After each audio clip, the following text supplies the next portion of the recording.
K ning mahraji mana bu yer qofning mahraji, hali qofga kelganimizda o'tamiz. Undan pasrog'idan kaf, ya'ni tilimizning qofdan sal pasrog'i yuqori ro'parasidagi tanglayga tegishligida kaf harfi chiqadi. Buning sifatini biz yuqorida o'tdik. Sifati mukammal chiqadigan bo'lsa, harfimiz chiroyli chiqadi. Ya'ni qattiq tegishli kerak, shadda degan sifat bor. Ak va ayni paytda hams degan, ya'ni jarangsizlik sifatini ham bildirishlik lozim. Jarangsiz shamol kelishligi lozim. Ak bo'lsa bo'lmaydi. Mahraji demak shundan iborat. O'qilishga kelsak, ga, ki, ku mana shunday talaffuz qilinadi. Bu yerda kuzatilish mumkin bo'lgan xato ka, ki, ku deb talaffuz qilishlik. Aytganimizdek, u shamol chiqishligi sukunli holatidagina bo'ladi. Ak bo'lib, sukun bo'lganda bo'ladi. Harakatli bo'lganda u sifatga ehtiyoj yo'q. Shuning uchun ga, ki, ku, ya'ni qattiq tegib shaddasi bilingan holatda talaffuz qilinadi. Ka, ki, ku deb talaffuz qilinilmaydi. Balki ka boshida kelishi, ki o'rtada kelishi, ku oxirida kelishi. Kam mimga e'tibor beramiz. Kam bo'lmaydi yoki kam deb ushlab ham turilmaydi. Kam, kum. Bu yerda kuzatilishi mumkin bo'lgan xato kuni aytganimizda labimiz zamma bo'ladi. Mimda o'z mahrajiga labimiz qaytishligi kerak. Zammada qolib ketmasligi lozim labimiz. Yuqori darslarimizda buni ko'rinishini ko'rsatib bergan edik. Labimizda xuddi o'sha holat bu yerda ham takrorlanadi. Kum mimda labimiz tabiiy holatga qaytadi. Zamma holatda qolib ketmasligi lozim. Kun bu yerda ham xuddi shunday. Nunda bayniya bor. Mim qancha ushlangan bo'lsa bu yoqda nun ham shuncha ushlanadi.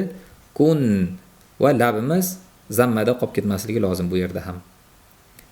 Kay, ye, kay bu to'xtab qolinmaydi, chunki bunda raxova sifati bor. Kay va ayni paytda jarang sifati ham bor. Kay bu qolmasligi kerak. Kay, kay. Bak, ro, bak, ro. Demak, b jarang, ka shadda, shaddani natijasida hams kelib chiqishligi kerak. Bak qattiq tanglayimizga uriladi, so'ng shamol chiqadi. Bak, r esa zammali bo'lganligi uchun yo'g'on. Bak, ro, bak, ro. Bak ro bo'lib qolmasin yoki bak ro bo'lib qalqala ham bo'lib qolish ehtimoli bor. Bak ro yo'q.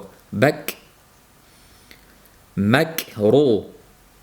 Bu ham bakruni o'zi faqat mim. Karmu, karmu. K ingichka harf, fathasi ham ingichka bo'ladi. Ro oldi fathali bo'lganligi uchun yo'g'on, lekin roni yo'g'on qilaman deb karmu bo'lmasligi lozim va ayni paytda ka ni ingichka qilaman deb karmu ham bo'lmasligi lozim. Ka ingichka, ro yo'g'on. Karmu. Karmu emas ayni paytda, chunki r da bayniya bor. Karmu. Kanzu. Kanzu. Zda labimiz yuqorida zazi zuda o'tgan edik. Zu bo'lib zammada qolib ketmasligi kerak. Zu balki zu. Kanzu. Tajvidda xabar borlar ixfo qilib kanzu deb o'qisalar ham bo'ladi, chunki z ixfo harflaridandir. Tarku. Ta ingichka, r yo'g'on va bayniyasi bor. Tarku. Tarku.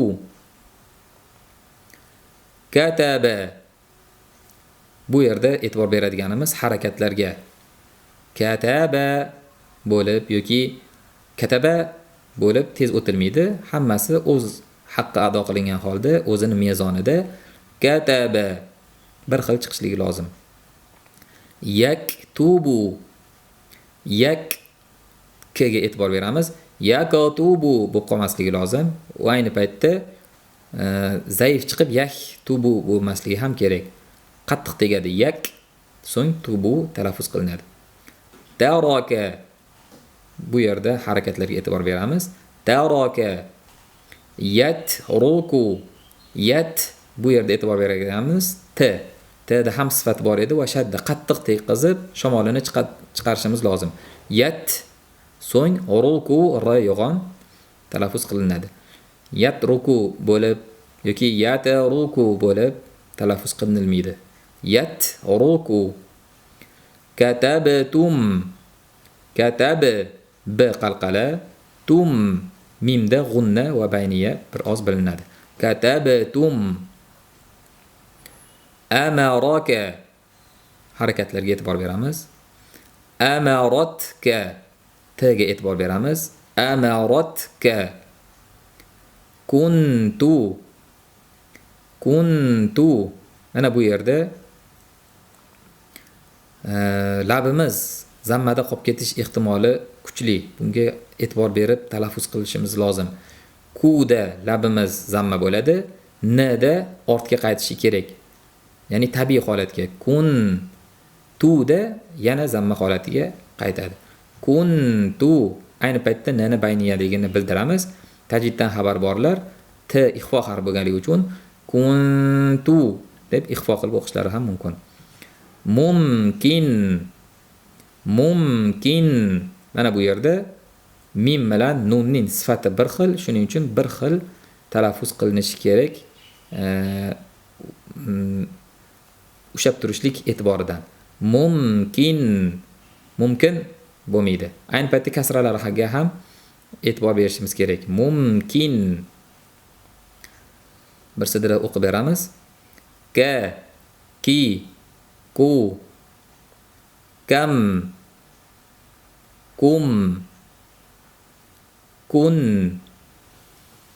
kay, bakru, makru, karmu, kanzu, tarku, kataba, yaktubu, taraka, yatruku, katabtum,